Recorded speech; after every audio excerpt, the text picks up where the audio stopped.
mi alzo, mi stiro, mi ammiro, vado in bagno, verso il tè nella tazza, tiro lo sciacquone, non avevo voglia di fare colazione. Esco dal bagno, la tromba delle scale suonava il silenzio. Scale a chioccia, gatta cicova, le feci sugli scalini. Ma che cazzo ne aveva fatte? Gatta di merda. Merda, tira sempre la merda. Prima rompo il silenzio. Arrivato in fondo alle scale mi ero rotto radio, urna e televisore. Porca miseria, ero rimasto senza elettrodomestici. Ambulanza, pronto soccorso, 23 punti. Peccato, con 33 potevo vincere un televisore nuovo. Vabbè, comunque mi ingessarono. Finalmente gli amici dicevano che ingessato era molto elegante. Comunque guardate che la dottoressa non era stata chiara. Ho controllato, Chiara era dentro l'uovo. Allora mi sono fatto uno sbattutino, mi sono tolto il gessato e sono uscito in macchina. Ero leggermente nervoso. Me ne sono accorto quando gridai al tergicristallo: stai fermo! E fu quel giorno che la vidi per la prima volta. Maria Vergine, bellissima, con turbante, occhiali, borsetta. Ma la cosa che mi colpì soprattutto, quindi fortunatamente di striscio, fu il suo modo di fare. Baciare, lettera, testamento, testa coda. Cazzo succede? Il lampione. Oh, Maria Vergine, spacca la macchina, rotto tutto. Oi, oi, oi, oi, oi. Ai, ai, ai, ai. Avevo preso una sbandata. Comunque era una ragazza scontrosa. Era mancina, adorava i sinistri. Comunque, sinistri o destro fanno male lo stesso.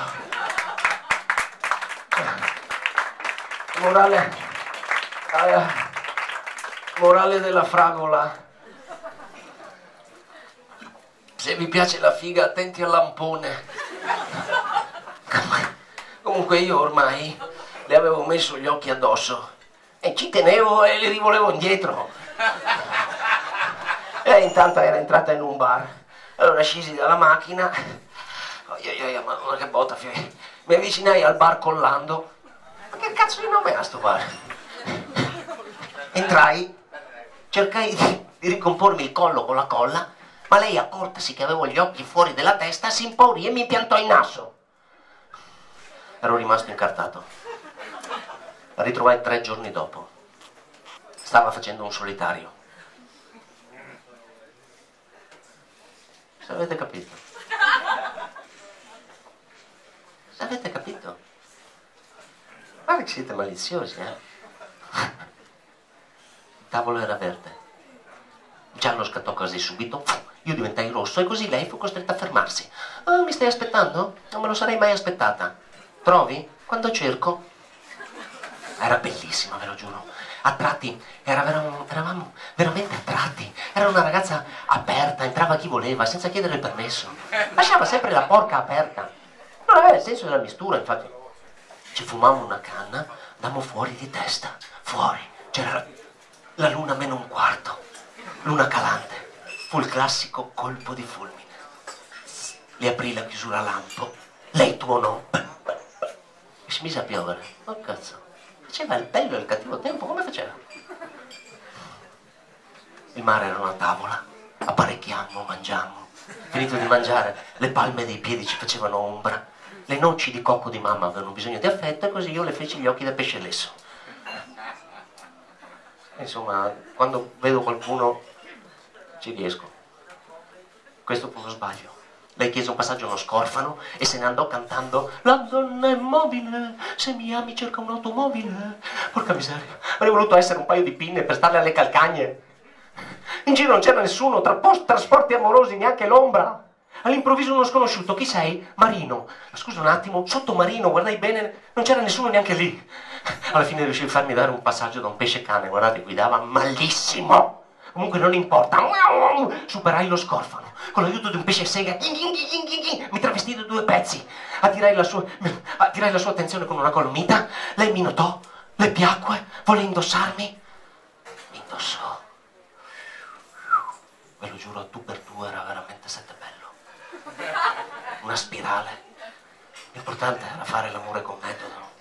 Non importa quale, o Gino, Knaus, ma che cazzo se ne frega? Il nostro amore cresceva, cresceva.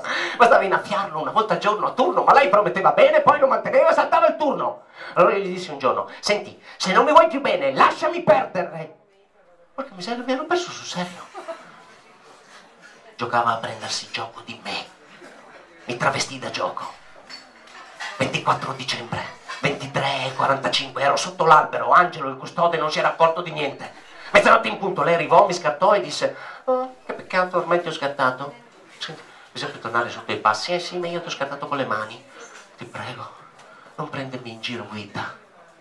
Lei rise a crepapelle, anche se aveva paura delle rughe. Si riempì di squame, una roba, e mi disse: tu sì che mi fai girare come fossi una bambola.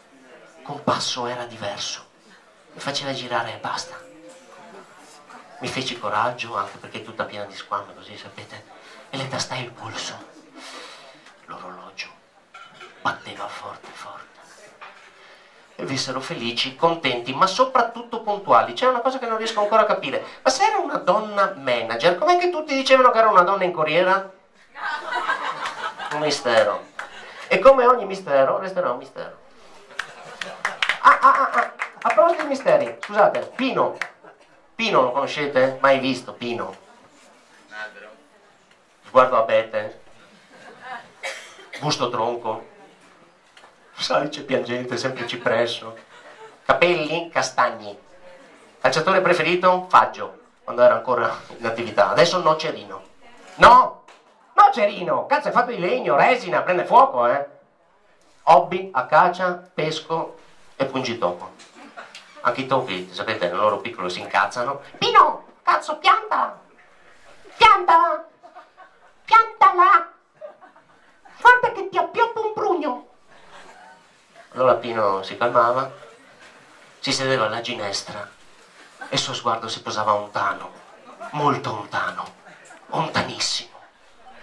Ma secondo voi in quei momenti viveva o vegetava? Pino? Adesso c'era un tipo un po' legnosetto, sai, tanta corteccia, poco cerebrale, infatti a scuola fu uno dei primi a essere segato.